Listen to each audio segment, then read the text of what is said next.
Hey guys, what's up? Welcome to Imperials React. My name is Marius. You can follow me on socials right here, or you can click the links in the description down below. Also, please don't forget to subscribe, click the bell, and turn on the notifications. And like the videos if you enjoy watching. Now, today we are doing the history of Japan. I'm looking forward to this as I think it's gonna be an awesome video and I wanna learn more about Japan. Like I said in my other video, it's one of my favorite countries. Now, without further ado, let's get right to it. Japan is an island by the sea filled with volcanoes and it's in the year negative a billion, Japan might not have been here. In the year negative 40,000, it was here, and you could walk to it, and some people walked to it. Then it got warmer, some icebergs melted, it became an island. So and it's made like the history of the entire world. Awesome. So now there's people on the island. They're basically sort of hanging out in between the mountains, eating nuts off trees, and using the latest technology. Eating nuts? Like stones Okay. and bowls. Ding dong, it's the outside world, and they have technology from the future, like really good metal and crazy rice farms. Now you can make a lot of rice really, really quickly.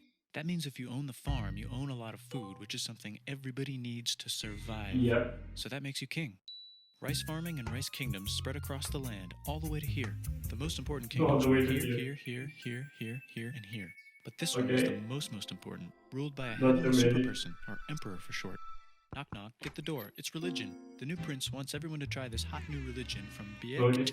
Please try this religion, he said. No, said everybody. Try it, he said. No, said everybody again, quieter this time. And so the religion was put into place, and all the rules that came with it. Then the government was taken over by another clique, and they made some reforms, like making the government govern more, and making the government more like China's government, which is a government that governs more. Hi, China, they said. Hi, dipshit, said China. Can you call us something else other than dipshit, said Japan. Like what, said China. How about Sunrise Land, said Japan. And they stole China's alphabet and wrote a book about themselves. And then they made lots of poetry and art and another book about themselves. Then they stopped moving the capital every time the emperor died and kept it in one place for a while, right here. And they conquered the north. I didn't know that. Get that squared away.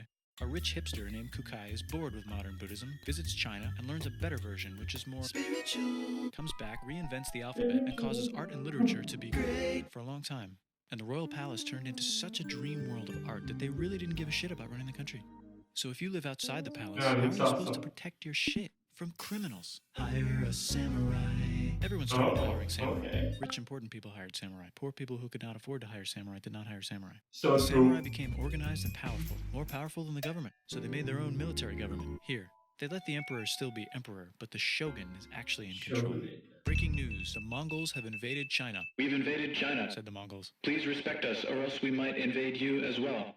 Okay, said Japan. So the Mongols came over, ready for war, and died in a tornado. But they tried again, and had a nice time fighting with the Japanese, but then died in a tornado. Then the emperor overthrows the shogunate. Then the shogunate overthrows him back and moves to Kyoto and makes a new shogunate. And the emperor can still dress like an emperor if he wants, that's fine. Now there's more art. Like painting with less colors, collaborative poetry, plays, monkey fun, tea parties, gardening, architecture, flowers. It's time for who's going to be the next shogun. Usually it's the shogun's kid, but the shogun doesn't have a kid. So he tries to get his brother to quit being a monk and be the next shogun. He says okay, but then the shogun has a kid. So now who's it going to be? Vote now on your phones. And everyone voted so hard that the palace caught on fire and burned down. The shogun actually didn't care. He was off somewhere doing poetry. And the whole country broke into pieces. Everyone is fighting with each other for local power, and it's anybody's game. Knock knock, it's Europe. No, they're not here to take over. They just want to sell some shit, like clocks, and guns, and Jesus. Really? So that's cool, but everyone's still fighting each other for control, now with guns. And wouldn't it be nice to control the capital, which right now is puppets, with no one controlling them? This clan is ready to make a run for it, but first they have to trample this smaller clan, which is in the way. Surprise, the smaller clan wins, and the leader of that clan steals the idea of invading the capital and invades the capital. And it goes very well. He's about halfway through conquering Japan when someone who works for him kills him, and then someone else who works for him kills them, and that guy finishes conquering Japan. And then he confiscated everybody's swords, and made some rules. This is a smart guy. Invade Korea, and then hopefully China, he said, and failed, and also died. But before he died, he told these 5 guys to take care of his 5-year-old son until he's old enough to be the next ruler of Japan. And the 5 guys said, yeah, right, it's not going to be this kid, it's going to be one of us, because we're grown-ups. And it's probably going to be this guy, who happens to be way more rich and powerful than the others. A lot of people support him, but a lot of people support not supporting him. They have a fight, and he wins, and starts a new government, right here. And he still lets the emperor dress like an emperor, and have very nice things. But don't get confused, this is the new government, and they are very strict. So strict they closed the country. No one can leave and no one can come in, except for the Dutch if they want to buy and sell shit, but they have to do it right here.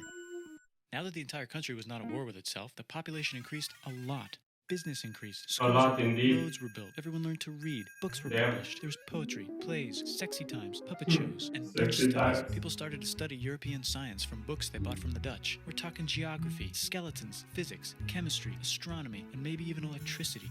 Over time, the economic and cultural prosperity began to gradually slow down. Knock knock. It's the United States, with huge boats, with guns. Gunboats. Open the country. Stop having it be closed, said the United States. There was really nothing they could do, so they signed a contract that lets the United States, Britain, and Russia visit Japan anytime they want. Choshu and Satsuma hated this. That sucks, they said. This sucks. And with almost very little outside help, they overthrew the shogunate and somehow made the emperor again and moved him to Edo, which they renamed Eastern Capital. They made a new government, which was a lot more Western. They made a new constitution that was pretty Western, and a military that was pretty Western. And do you know what else is Western? That's right, it's conquering stuff. So what can we conquer? Korea. They conquer Korea, taking it from its previous owner, China, and then go a little bit further. And Russia rushes in out of nowhere and says, "Stop, no, you can't take that. We were going to build a railroad through here to try to get some warm water." And Russia builds their railroad, supervised by a shit ton of soldiers. And then when the railroad was done, they downgraded to a fuck ton. Did I say downgrade? I meant upgrade. And Japan says, "Can you maybe chill?" And Russia says, "How about maybe you chill?" Japan is kind of scared of Russia. You'll never guess who's also kind of scared of Russia. Great Britain. So Japan and Great Britain make an alliance together so they can be a little less scared of Russia. Feeling confident, Japan goes to war against Russia, just for a moment, and then they both get tired and stop. It's time for World War I.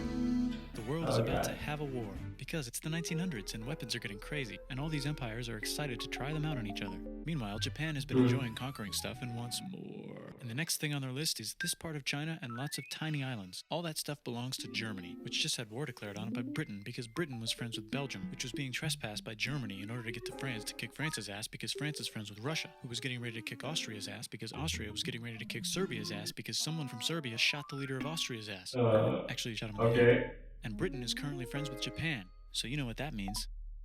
Duh, Japan should take the islands, which they wanted to do anyway, so they called Britain on the telephone to let them know. And then they did it. And they also helped Britain a little here and there with some errands and stuff. Now the war is over, and congratulations, Japan, you technically fought in the war, which means you get to sit at the negotiating table with the big dudes, where they decided who owns what. And yes, Japan gets to keep all that shit they stole from Germany.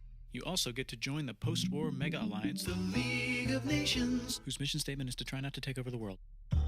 The Great Depression is bad, and Japan's economy is now crappy, but the military is doing just fine, and it invades Manchuria. In the League of Nations, it's like, no, don't do that. If you're in the League of Nations, you're not supposed to take over the world. And Japan said, how about I do anyway? And Japan invaded more and more and more and more of China, and was planning to invade the entire East. You've got mail. It's from Germany, the new leader of Germany. He has a cool mustache, and he's trying to take over the world and needs friends. This also got forwarded to Italy. They all decided to be friends because they had so much in common. It's time for World War II. Germany is invading the neighbors. Then they invade the neighbors' neighbors. Then the neighbors' neighbors' neighbors, who happened to be Britain, said, holy shit. And the United States started helping Britain because they are good friends, and started not helping Japan because they're friends and our friends are not friends. Plus they're planning on invading the entire ocean. The United States is also working on a large, very huge bomb, bigger than any other bomb, ever, just in case. But they still haven't joined the war. War looks bad on TV, and the United States is really starting to care about their image. But then Japan spits on them in Hawaii and challenges them to war. And they say yes. And then Germany, as a symbol of friendship, declares war on the United States also. So the United States goes to war in Europe, and they help the gang chase Germany back into Germany. And they also start chasing Japan back into Japan. And they haven't used the bomb yet, and are curious to see if it works. So they drop it on Japan. Oh. They actually drop 2.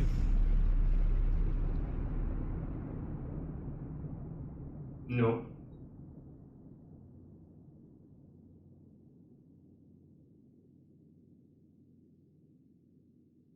The United States installed a new government, inspired by the United States government, with just the right ingredients for a post-war economic miracle.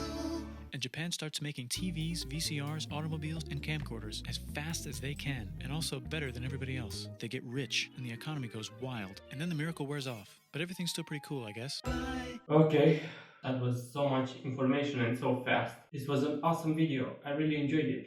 Hope you guys did as well. And please don't forget to subscribe, and see you all next time.